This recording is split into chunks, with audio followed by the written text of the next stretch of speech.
It's all about the human struggle to raise the level of living. That's what it's all about. I'm Magnus Packel, and this is Magnus Packel GVA. I'm glad you're part of our show.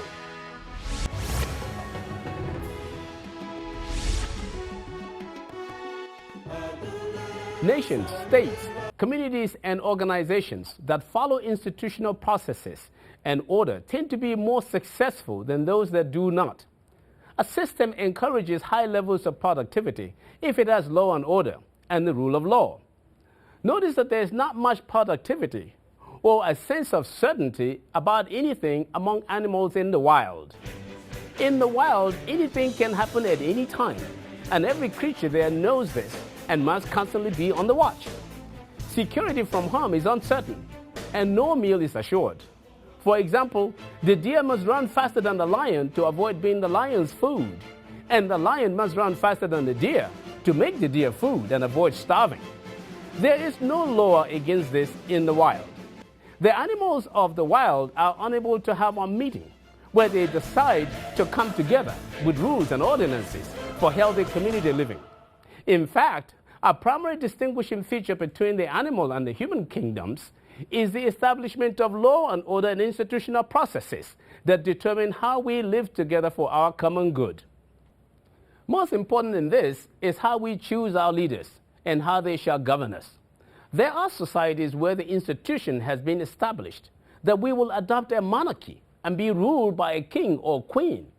This is a good thing, and the society will flourish so long as the people continue to accept this and their ruler is good. In other societies, democracy has been chosen, and rulers must be elected at given points in time. Some even have a mixture of monarchy and democracy. This is all good and would be promoting of peace and development if it is not undermined. Unfortunately, in many parts of the world, some people through coup d'etat and other personal ambition seize a position of power and undermine established institutions and processes and try to rule with arbitrary and discretionary rules.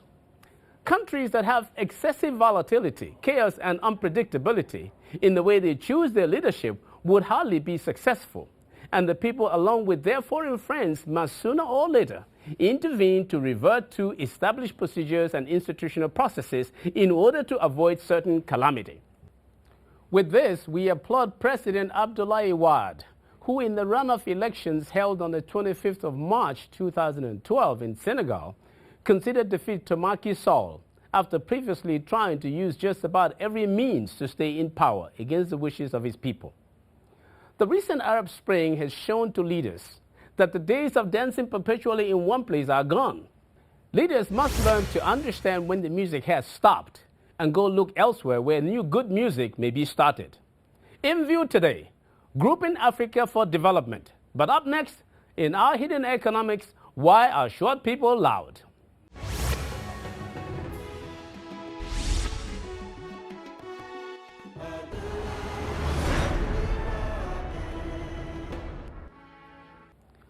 Quite often, short people have to be loud to get noticed.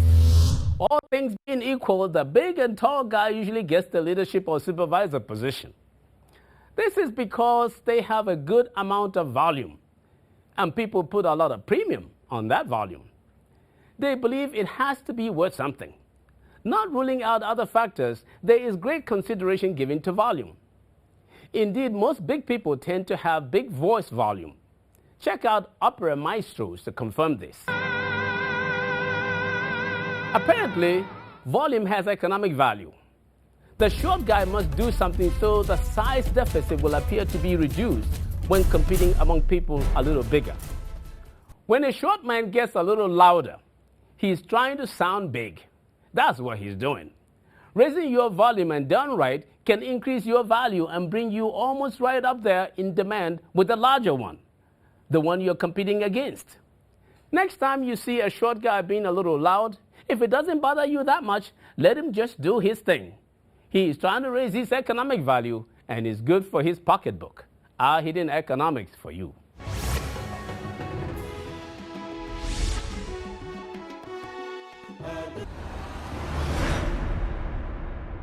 Throughout the world, countries are coming together in groups so they can become stronger in development and economic competition, and also have a louder voice in global trade. This type of cooperation, often called regional integration, typically occurs in stages, starting from a mere free trade area where barriers are removed in the community, but independently set against non-members. The next stage is called a customs union, where common tariffs are implemented among members. A common market may evolve from a customs union to permit factors of production in labor and capital to flow freely across borders within the community. Ultimately, a monetary union could emerge where a common currency would be used. Some people often also visualize a political union where the community turns into a federation. Grouping African countries in these so-called regional integration initiatives is meant to strengthen trade integration in the region, create a wider space for private sector development, build robust infrastructure that promote region-wide economic growth and development, while also contributing to peace and security in the region.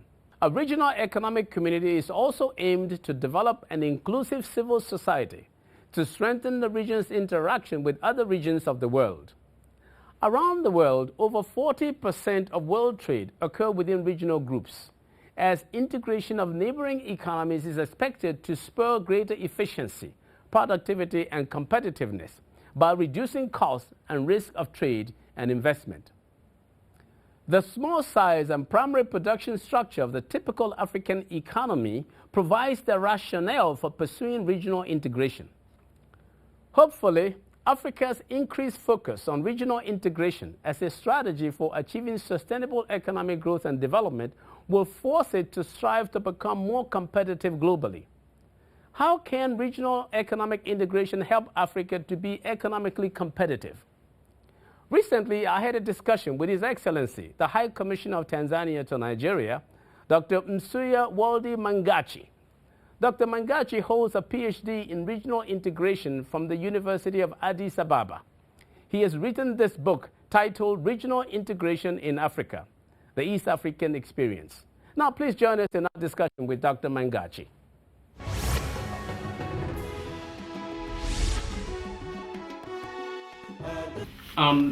People talk about regional economic integration. You read it in books, and we have in Africa perhaps about 14 of them. I know that 8 are recognized by the African Union. The other 6 are sort of peripheral or being considered. But you are the expert in this. You tell us a lot about it. But for the ordinary African person, when they hear regional economic communities, what should they be? What is that to them? First, I think it's the age for creating bigger economic spaces in order to be more meaningful actors in the world economy. And the assumption is that if the continent of Africa has about 53 or 54 countries, and each country wants to act on its own as an economic unit, they are too small. They are not economically viable. Yeah. There are some countries which are a little bigger in size and population, like Nigeria. They might fare better. But there are countries with 4 million people, 2 million people, yeah. And the spaces are small, and the resources cannot be pulled together to make them useful economic actors. So this is the logic of it. So coming together, creating economic spaces is actually the way to strengthen the countries into blocks. And we're not talking only on Africa. You have the European Union. Yes. You have the NAFTA in America. You have the CARICOM. You have the Asian economic communities and so on. So it is a trend in the world economy to create these economic spaces.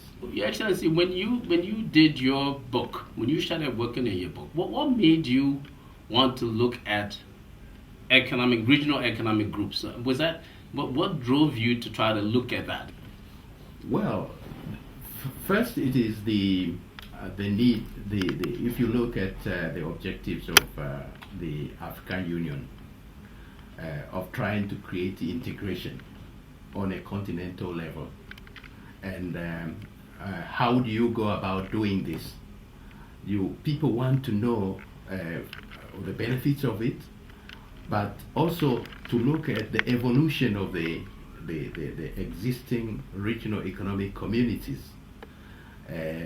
We can trace them, like in the case of East Africa and even West Africa, from the days of colonialism, coming together, creating economic spaces for economic cooperation is not something to do with only the countries in the post-independence situation. In the case of East Africa, for example, the British, I wanted to say colonialists, saw the logic of trying to bring the region together, because there was Uganda, Kenya, Tanzania, and Zanzibar at that time. Yes. And they created this as one economic space and created regional economic services that were run together at the highest level of a common market, even before the European Union you hear about. Yes. The establishment of the EEC and other forms of integration there. The East African region had been created and had functioned at that high level of efficiency. Mm-hmm. But what was the unfortunate story is that in the post-independence period, even though the countries inherited these regional economic arrangements, in 1967, for one reason or another, the whole economic, regional economic cooperation arrangement that was in place collapsed. And for quite some time, the region stayed without a regional economic community arrangement.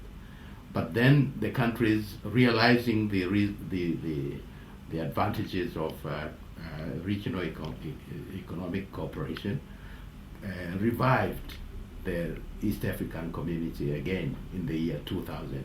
And we are doing very well right now because it is one of the most advanced regional economic cooperation arrangements with a common market and the customs union. I appreciate how you traced the origins of some of these communities, these regional economic communities in Africa, especially going back so far as to the period of colonial rule. One would ask, during that time, the motive for setting them up might have been different, perhaps from the motive that the independent African countries now have for promoting regional economic communities. Yes. And so, as you did your research and writing your book and all of that, I want you to see if you can contrast the two motives. What was the compelling motive for the colonialists vis-a-vis the compelling motives, or motives, for the independent states now? Thank you very much. That is a very good question. The purpose for colonialism was essentially the exploitation of the colonial territories for the benefit of the metropole. And the nature of economic integration and economic activities was more extractive, and the economic activities also focused on the creation of raw materials that were exported to the metropole to service the industries there. Now, this is the reason why the rationale for economic integration now must change, because the economies during the colonial time were vertically linked to the metropole, and the objective now is to try to maximize economic cooperation to maximize development of the countries as they are now. Yeah. And most of these countries are in transition, because if we continue producing raw materials, we cannot exchange those raw materials between ourselves, because we have not created an industrial base Absolutely. to process them within our own countries. And this is the biggest challenge, because most countries are still producing raw materials, and they are having to export these raw materials to the metropole, like during the colonial times, and inter-regional trade. The metropole just being the advanced economies that were even... Exactly, we're talking of the industrialized colonial countries. masters. You can interchangeably use the concept. Sure. The industrialized countries. Yes. Yes. And so there is a big pressure for Africa to establish an industrial base to process their raw materials in order to add value to the raw materials and produce semi-finished and finished goods for exchange of trade, to promote exchange of trade within the regions, and for export, because when you export industrial goods, you get a better value for your products than if you export them in a raw form. I like that point. This participation point is something that I've been really hammering on lately, that we need to get real economic participation from the states, but also from the individuals. That is, if we now process the things that we are endowed with, we'll do much better than just shipping them out. But as it is today, given that perhaps we haven't really fully done that, what's the basis of the trade that we have amongst African countries? Are African countries just really selling salt and pepper amongst themselves? Because if you compare to, say, in NAFTA, the North American Free Trade Arrangement, or with the EU, there is real overlapping demand. They make cars, they may make different brands, yes, and then they export amongst themselves. But in Africa, what do we make that we will be exporting to each other? That's why is it salt and pepper, or are there real things that we are producing and exporting amongst ourselves? I think that explains the low level of inter and intra-African trade, because essentially we are still in the same situation where countries are largely engaged in producing raw materials. And my argument is that you cannot exchange raw materials between one African country and another, because they both do not have industrial capacity to process them. And you can only probably continue exporting your raw materials under the Lome Conventions and the EPAs that are being negotiated now, because Europe still needs the raw materials. Yeah. But we should not accept a situation where we continue exchanging raw materials with Europe in exchange for industrial goods, because the value of these two products is hugely different. Yes.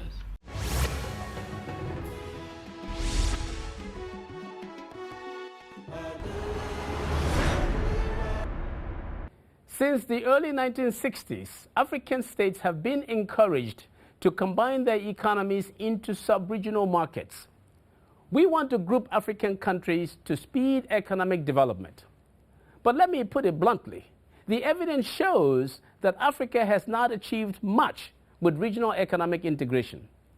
According to a World Trade Organization report, while Africa contributed 8% to total world exports in 1948, this declined to 6% in 1980 and to as low as 2.3% in 2000, before improving somewhat to about 3% in 2010. Compare this to developing countries as a whole, where the contribution to global exports was 29.5% in 1980, and which rose to 42% in 2010. In recent times, on average, only about 10 to 12% of African trade has taken place amongst African nations.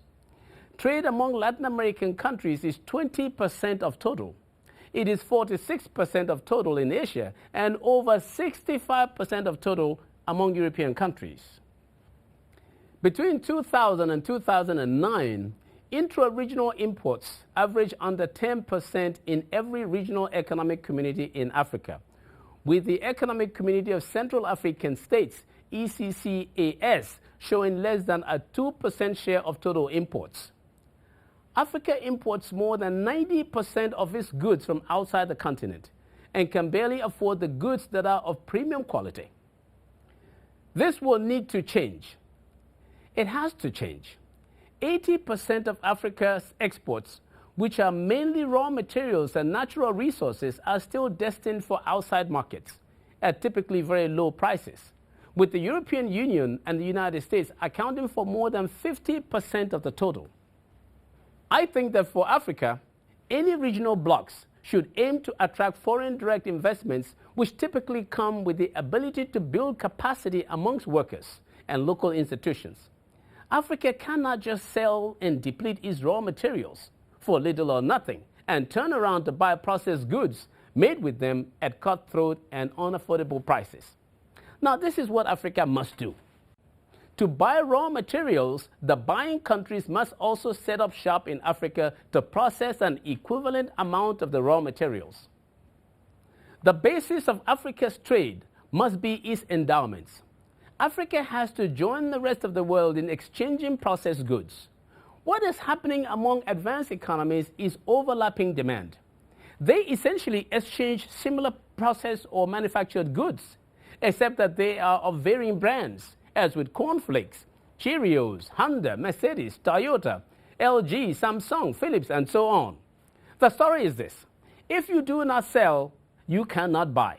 So when it comes to economic growth and development, it's all about selling and buying, not buying and selling. Every individual, household, or state must ensure it has something to sell. This may be a talent, a skill, an ability, or a physical resource of some kind. However, your ability to have command over the demand for goods and services is determined by your ability to process something to sell. If all you have to sell is in raw form, your income is likely also to look raw. If you are looking to join a regional economic community, whether as a nation, a state, or a municipality, these are the two things the community must offer you. 1, the promise in improvements in production and trade, which will lead to a rising level of living for your people. 2, sustainable economic security in a large and strong body or organization that is or may be ready to compete with a potential big rival. It is useless to join a community if joining it will not increase your ability to deepen or broaden the value you add in your production of goods and services, and also if it does not give you a sense of economic protection and security. I'm Magnus Pakol, and that's my view.